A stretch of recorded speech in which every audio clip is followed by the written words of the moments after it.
Yo, what's up? Your girl G here. Welcome back to my channel. Appreciate you for tuning in.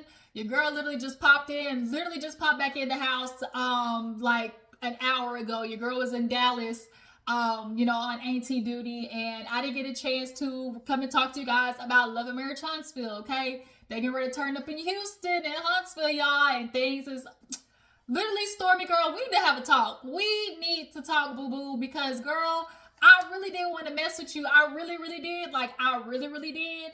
But the way you've been acting this season kind of low-key is giving me, like, as you like to say, that's what's up. Like, it's kind of giving me, like, that's what's up type energy. Like, girl, ooh, like, let it be. Like, I don't know if I can ride with you, Stormy. And I really do like you. I really, really do. That's the sad part. But let's go ahead and get into the episode, you guys. So if you're new to my channel, I appreciate you for tuning in. Drop down in the comments, let me know where you found your girl at. Okay, that's all. I like to, where the people be, where the girls, or the people, the men, whoever be finding your girl, where y'all be finding your girl at. So drop down in the comments and let me know where you passed by on my channel. And everybody who's already part of the Juice Box crew, y'all make sure to hit that thumbs up button. It does your girl plenty of favors when you just hit that little thumbs up button. And it's free, okay? It ain't gonna kill you. It ain't gonna hurt your bank account, okay? It's Christmas time. I ain't trying to take nothing from you because I know what it feel like to struggle, okay? It's hard out here in these streets. But yeah, you guys, Love and Marriage Huntsville. Let's go ahead and get into it. I had to put the beanie on, y'all. I do not like being cold. I hate my ears being cold. And it's getting a little chilly out here, okay? So that's why your girl is all bundled up in a hoodie and beanie on, okay? So, we open up the episode, picking up where we left off. Stormy walks out, and Marsau and Tisha's looking like, okay. And Courtney's like, you don't want to finish the game? She's like, nah, I'm good. And so Stormy's in her confessional like, see, I don't really like that with Marsau. He be doing like the condescending stuff, because I want to pop off and I feel myself getting there and I don't want to do that. So, I'm good up off it. And so Tisha and Marsau, because Marsau kind of checkmate Stormy in this game of this, piston battle that they keep having. It definitely is it's a dick swinging contest, and it's almost like Stormy is swinging, trying to have a pissing contest with Courtney's dick. Now, I know that sounds weird, but let me explain the analogy. Because at the end of the day, she's beefing with Marsau off the basis of knowing that she knows if Marsau gets disrespectful or she finally pokes at him enough to where he pops off, Courtney's gonna step in and whoop that ass. That's her hope, right? And I kind of think that's low-key what Stormy's mission is. And because I think Marsau knows that, which is why he's doing everything to keep things calm. Because as much as Stormy's playing a game, so is Marsau. That's the only thing Marsau knows how to do is play fucking games. And so in this moment, he happened to get you because he got you. Like you said, in your culture, y'all call men, all types of bees. And the minute he said, well, Stormy, in your culture, you didn't want to hear it. So now it's like, I'm good up off it. I should have known. Marsau, he's like, well, I mean, if you can't stop calling me a bee, and Stormy would sit there and act like you didn't, but you low-key did. You passive aggressively, condescendingly called him a bee. And he caught it. And so, as Marsau said, if you can't stop calling me names, then I guess, we just gonna be passerbys. Like, I ain't got no problem with you, but we good. She's like, it's not even about the bitch word for me. It's about the energy. I was good up off y'all energy and good up off Tisha energy last time I met her. And so Tisha's like, wait, I'm confused because at this time, Tisha still thinks that they're good because the last time they talked, they ended in a good place. It's just that Stormy, she went home, and you know how when you think about a conversation when you get home and you realize, what, that heifer came for me. Like, and I think Stormy had that moment. And not only that, having the moment, I just think Stormy, as much as you want to sit here and try to play like you want to like Tisha, you don't. Like, you don't. Because you keep playing this back and forth game with Tisha. It's either are you going to mess with her or you not. But yeah, so Tisha like, well, I'm glad you told me. Like, you should be like invited me if that's really how you felt, you know. So that's basically where they ended. I'm good up off it, you know. Stormy's feeling like, you know, I'm in my bag like a peppermint. I'm like a grandma with a peppermint. Hey, Victoria Monet, that is my girl. I'm so glad that she's finally getting her shine, y'all. Victoria Monet, I've been on her for a hot minute. And for her to finally like go mainstream, because she's been bubbling underground for a minute, you know. Yeah, I'm just so proud of her. But nonetheless, um, yeah, Stormy said, I'm on my mama hood, I'm out. Like, that's it. So at this point, they real just, we film together, that's it, it's giving. So in the next scene, of course, Kimmi is doing her darndest to prove to her sex addict husband that she's tried, she's giving it the good old effort, you know, and now she's bringing a therapist, or that's how she brings it up to him. You know, she's like, oh yeah, I'm gonna bring a therapist. So he's like, oh, I need help again, you know. Of course, men like Maurice, Marsau, Martell don't believe they need therapy, and don't want to go to therapy because they don't like treating women good, and they don't have no intentions to. Um, she basically was like, yeah, I invited a therapist. And he was like, oh, I need therapy. She's like, well, it's a sex therapist. And of course, Kimmi's like, if I can pair sex and therapy together, you know, maybe it'll work. And so she comes in and, you know, basically talks to him and is like, okay, I'm going to talk to y'all separately and then I'll bring y'all back together. So Maurice, he was like, you know, I'm glad that she separated us because, you know, it gives the person the opportunity to say the truth that I feel like they're hurting somebody's feelings, you know, and, you know, because I didn't get a chance to vet her. Y'all know how dudes do. They love to vet. They love to try to, it's a vetting process because if the therapist don't say nothing I don't like, then you pick the therapist that was against me. You know, that's how dudes feel. Oh, you just got somebody because they agree with you. Nigga, how about I actually might be right at something? But can that be it? Can I actually might possibly be right at something and you just don't want to hear it? That's how it usually is. Yeah, so she talks to Kimmi, and of course, she asks Kimmi, like, what's going on, and she lets her know that she's been battling cancer, and it has basically put her libido. Of course, when her and Maurice first got together, as most couples are, humping like rabbits. But now, she's like, at zero, even on the days that I feel good, and I'm not feeling sick, I still don't feel up to hopping on and doing a full split, you know? So she's like, I'm trying to get that back. And so she's like, well, outside of that, there has to be like, you know, intimacy, you know, the foreplay, all of those things. Like, what's that like? What's your intimacy level? And she's like a 4.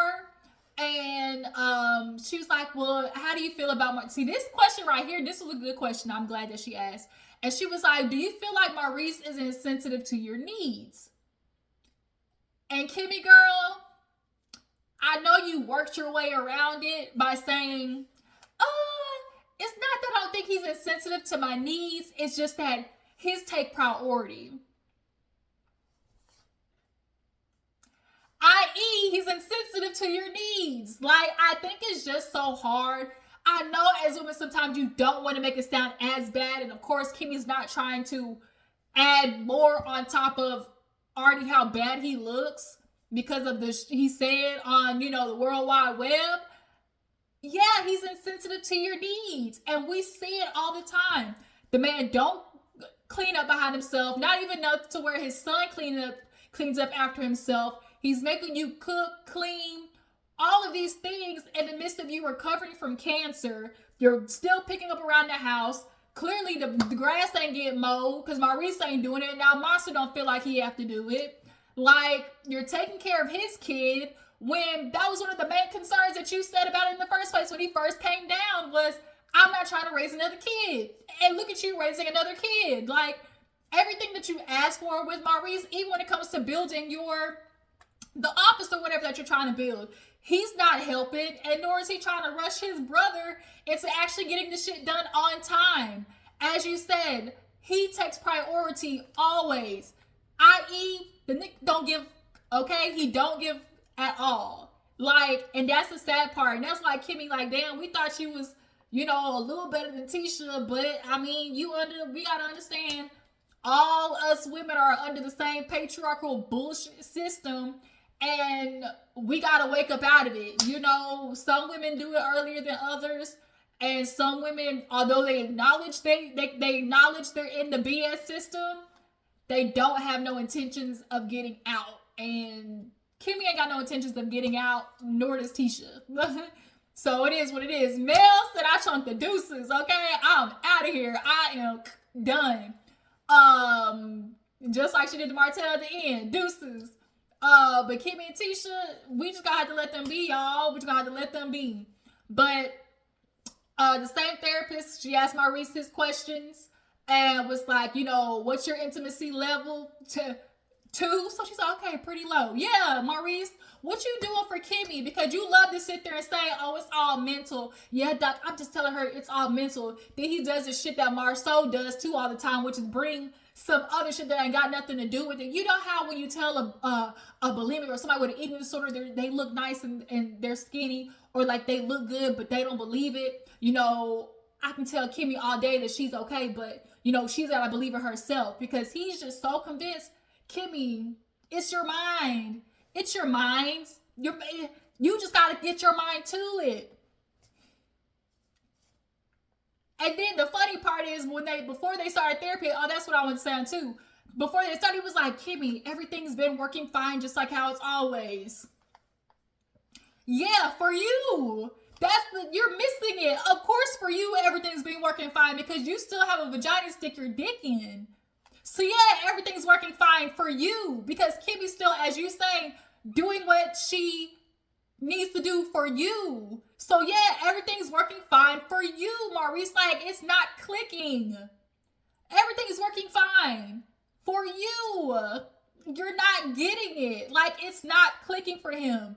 Of course, because you're still getting to bust a nut. Like, you're still getting your end all be all.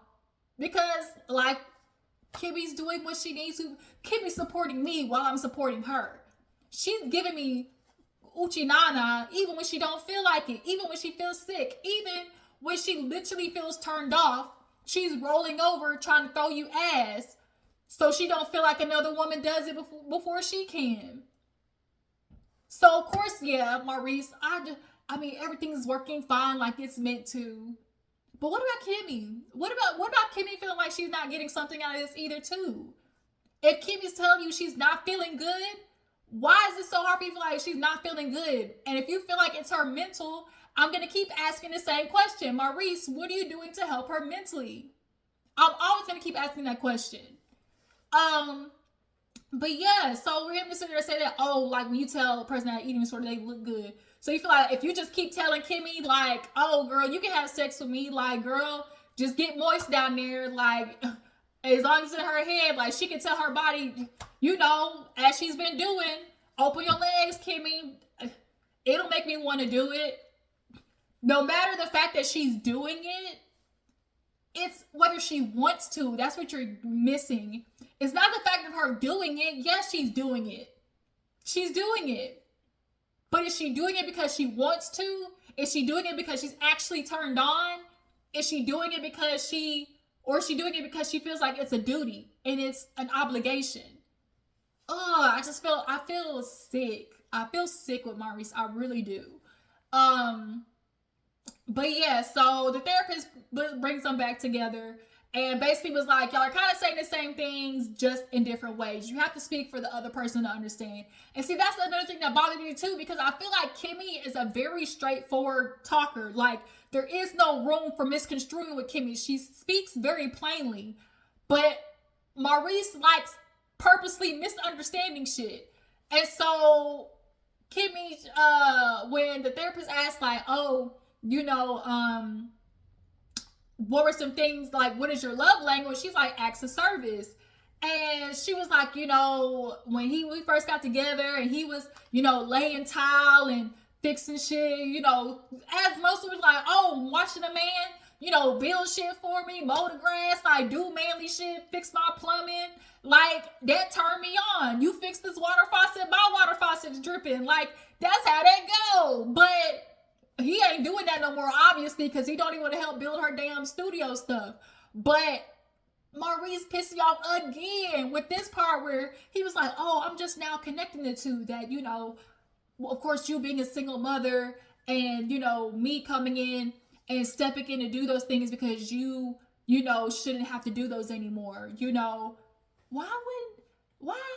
How did that not, like, that just, as a single mother, having a man in the picture, why would it not click to you that, like, oh, having a man in the picture offers somebody alleviating weight? Because that's literally men's selling point to women. Come on this journey with me, and your life, I'm going to make it easier for you. I'm going to provide financially for you. I'm going to do all the hard manly shit and lift this weight up off of you. I'm going to lift this burden. That's the selling. That's in the bold print. But these men, that fine print be getting the bitches, okay? The fine print is what be getting the women. It looks good up here, the selling point, protect and provide. But that fine print, ooh, man, it be catching all the women. But yeah, the fact that Maurice couldn't connect the dots of, like, oh, doing this because, you should no longer have to. What did you think you were coming into the picture for? Like, what did you think you were coming into the picture for? Like, that's what's confusing to me. You were just gonna come in the picture to not do nothing? I'm confused. Y'all, I really can't. So yeah, they gonna do the little sit on each other lap thing, and we're gonna see how it go. Nell and the Fletchers invite everybody to the hoedown in that little restaurant. Everybody show up. Mel didn't know Martell was coming, but she gonna keep it real cute and all mute around him. And Letitia come in, Stormy that was there. She came in. Look, I ain't even gonna bother. Hi. Mwah, mwah. The fake reality TV hi. Stormy would be like, I ain't saying hi to her.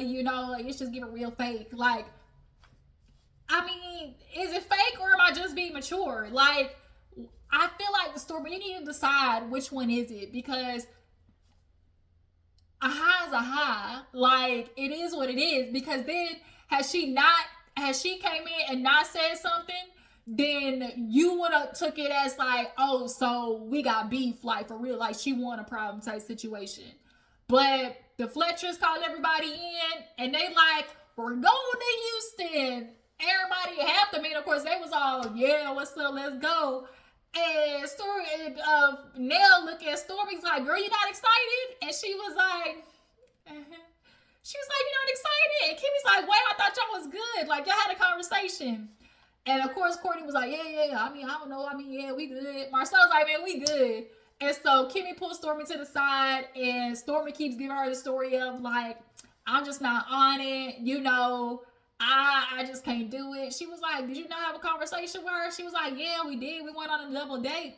And Kimmi asked the question, like, if you weren't good with her energy, why did you go on the double date?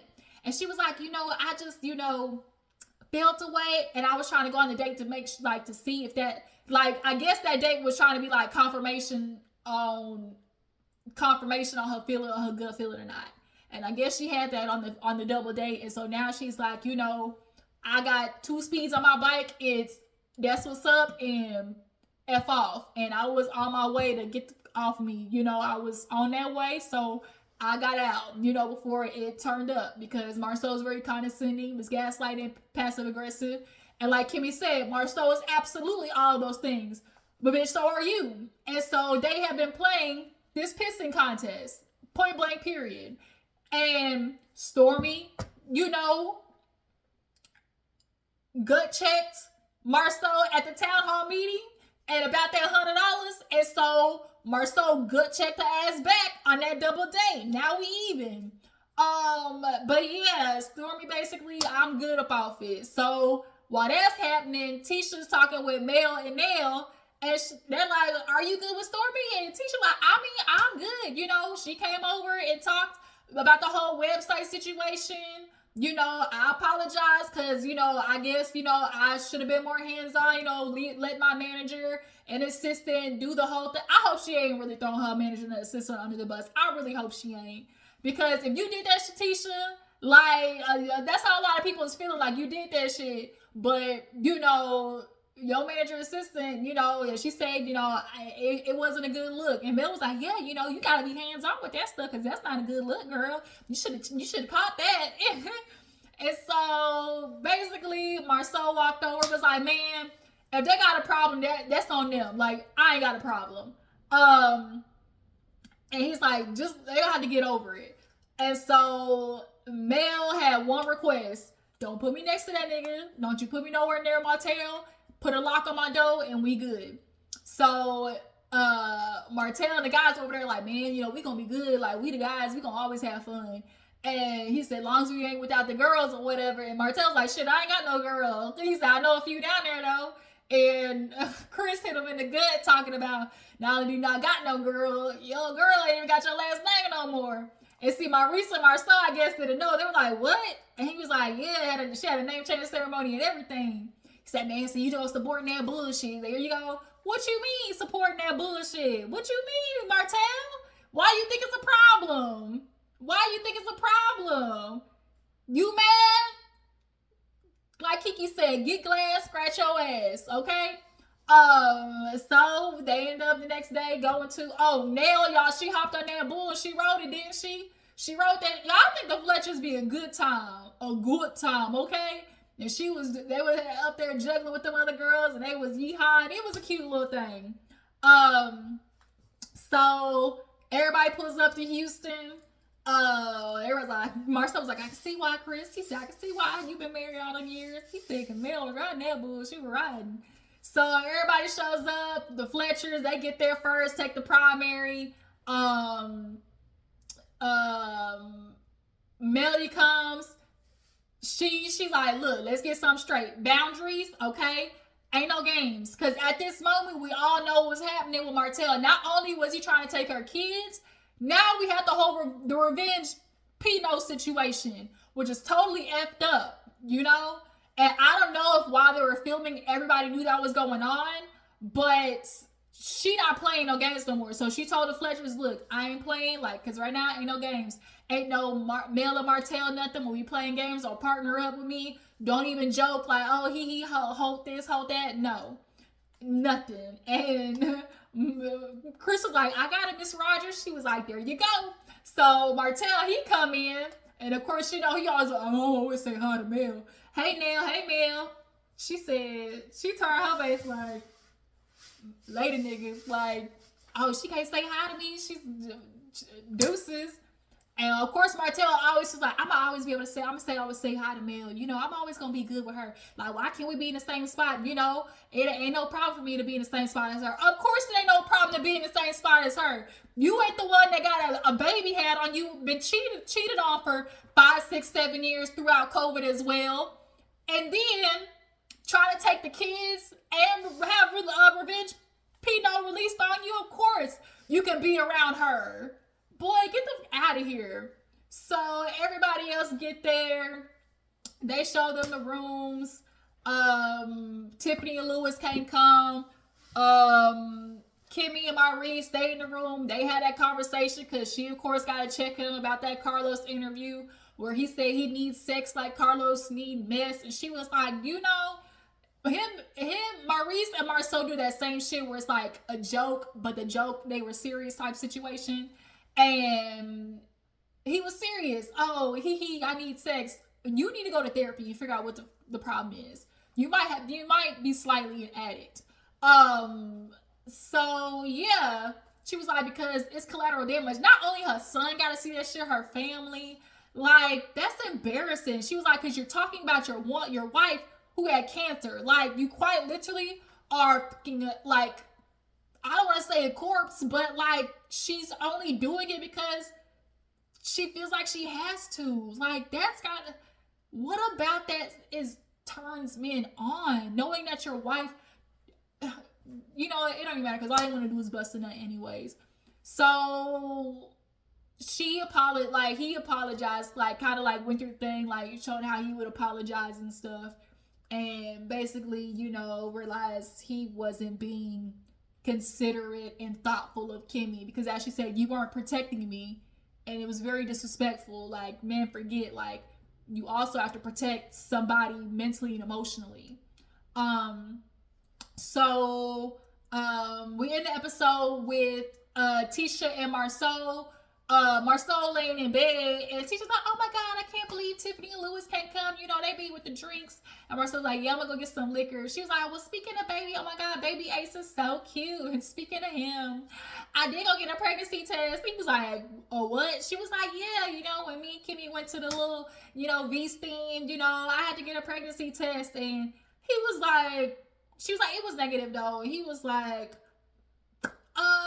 "Just because you took a pregnancy test, like, if you came back pregnant, my first thing would be get a fucking blood test." And she was like, "Well, if you did that, nigga, I'ma leave your ass." And y'all, although Marsau is an asshole, he really is. In this situation, I'm just thinking objectively and taking Tisha and Marsau out of the equation. Yes, it's possible for a woman to get pregnant when a man's on a vasectomy. Absolutely. But we're not going to sit there and act like it isn't fair for it to cross a man's mind that because I have a vasectomy, that my woman possibly could have cheated on me. Now, for Marsau, he's going to think of the sort because that's what his behind was doing. Marsau been out here in these streets. So he would have put it past Tisha, obviously, that she could do the same thing, because if he ain't, why should she? Although we know Tisha isn't bold enough nor got the guts enough to do that, to put Marsau in his place of such sorts and really, you know, get her lick back, as we like to say. But she got offended, like, "Well, I'll leave your ass." He was like, "Hey, at least somebody who leave me first." She's like, "Well, I'm gonna leave you first." Like, they was going back and forth. And she was like, "I'm really pissed off that you said that, and that's very disrespectful." And she's like, "We just need to end this conversation because this is, you know, this is not going the way it should." And she was upset, and it was just kind of like, "Oh Lord, here we go." But next week, it looked like it's gonna turn up for real next week, and Martell with his own manipulative ass with that wedding ring on, stirring up, causing commotion. But yeah, you guys, that was Love and Marriage Huntsville. I appreciate y'all for tuning in. Y'all tell me how you feel about Mel and Martell. Martell always trying to say hi to Melody. How do you guys feel about Stormy and Tisha? Who do you think is to blame for keeping up the drama between the two of them? And do you guys feel like Stormy hides behind the fact that Courtney is the big dude, and how she antagonizes Marsau? And do you guys feel like Kimmi should give up on this venture of trying to, you know, heighten her libido for her husband? Okay, for Maurice, as like he deserves it. Do you feel like it's gonna change anything? But I appreciate y'all for tuning in. Y'all follow me on Instagram and Twitter, and I will catch y'all next time. Bye.